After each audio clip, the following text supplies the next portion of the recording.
Good morning, students. Welcome to the online classes of Wonderland Public School. Today is 7th of October 2020 और आज हम लोग हिंदी में पाठ 6 बिंदु, चंद्र बिंदु और विसर्ग की मात्रा का अध्ययन करेंगे. स्टूडेंट्स, ये है बिंदु जिसे अंग की मात्रा भी कहा जाता है. इसे हम लोग अनुस्वार भी कहते हैं. ये है चंद्र बिंदु जिसे अनुनासिक कहा जाता है और ये है विसर्ग. हिंदी में हम लोग अह पढ़ते हैं. अह के पीछे ये जो दो बिंदी लगाई जाती है इसे विसर्ग कहा जाता है. आज इस लेसन में हम लोग बिंदु, चंद्र बिंदु और विसर्ग की मात्रा का अध्ययन करेंगे. स्टूडेंट्स, सबसे पहले अंग की मात्रा जिसे अनुस्वार कहते हैं. अंग की मात्रा का उपयोग कब किया जाता है? हम लोग किस शब्द के साथ अंग की मात्रा लगाएंगे? जब किसी वर्ण का उच्चारण करते समय वर्ण का साउंड, वर्ण की जो ध्वनि है वह सिर्फ नाक से निकलती है, उस समय हम लोग अंग की मात्रा का उच्चारण करते हैं. जैसे देखिए, बंदर, बंदर, बंदर का साउंड नाक से इसकी ध्वनि सुनाई दे रही है. शंख, नेजल साउंड यूज होता है. हंस, अंक, रंग, पंख, संतरा. स्टूडेंट्स, जब वर्ण का उच्चारण करते समय नाक से ध्वनि सुनाई देती है, नेजल साउंड सुनाई देता है, तब हम लोग अंग की मात्रा का उपयोग करते हैं. अब है चंद्र बिंदु. चंद्र बिंदु का उपयोग हम लोग कब करेंगे? जब वर्ण का उच्चारण करते समय, जब किसी वर्ण का उच्चारण करते समय वर्ण की ध्वनि के लिए नाक और मुंह दोनों से आवाज़ सुनाई दे रही है, तो हम लोग चंद्र बिंदु का यूज़ करते हैं. जैसे देखिए, आँख. अब आँख जब आपने बोला तब उसका साउंड आप ऑब्जर्व करेंगे कि आपको नाक और मुंह दोनों से सुनाई देगा, तो इसीलिए हम लोग यहाँ चंद्र बिंदु का उपयोग करेंगे. पूंछ, चांद, गांव, हंसना, फंसना और खांसना. इस तरह से जब नाक और मुंह दोनों से आपको वर्ण की ध्वनि सुनाई दे रही है, तब हम लोग चंद्र बिंदु का उपयोग करते हैं.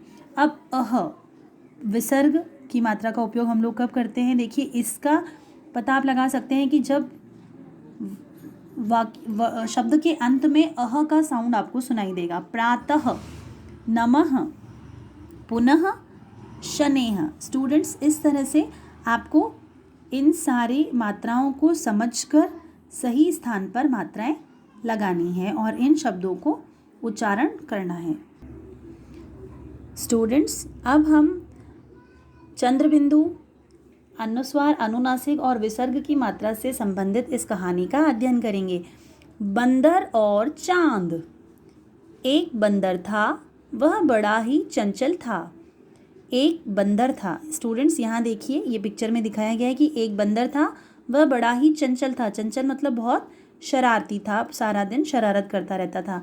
एक रात उसने चांद देखा. एक रात उसने आसमान में किसे देखा? चांद को देखा. वह शने शने माँ के पास आया. शने शने का मीनिंग होता है धीरे धीरे. वह धीरे धीरे माँ के पास आया. उसने माँ से चांद की मांग की.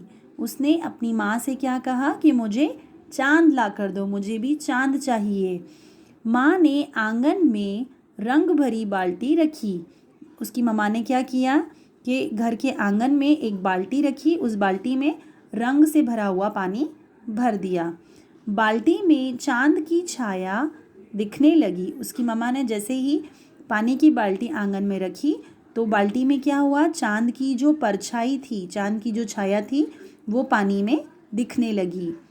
बंदर ने हंसकर चांद पकड़ने के लिए बाल्टी में हाथ डाला.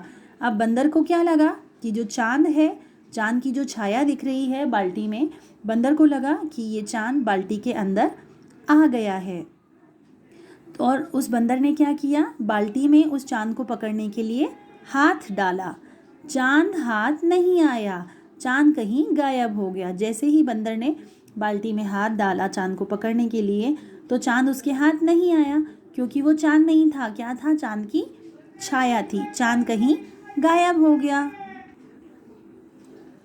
चांद हाथ नहीं आया, चांद कहीं गायब हो गया. मगर बंदर बाल्टी के अंदर गिर गया।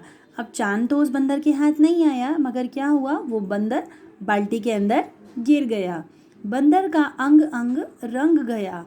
अब बंदर का अंग अंग मतलब बंदर के जितने भी शरीर के अंग थे वो सारे उस रंग में रंग गए, मतलब उसका शरीर जो था, उसका जो पूरा बॉडी थी वो कलर से कलरफुल हो गई।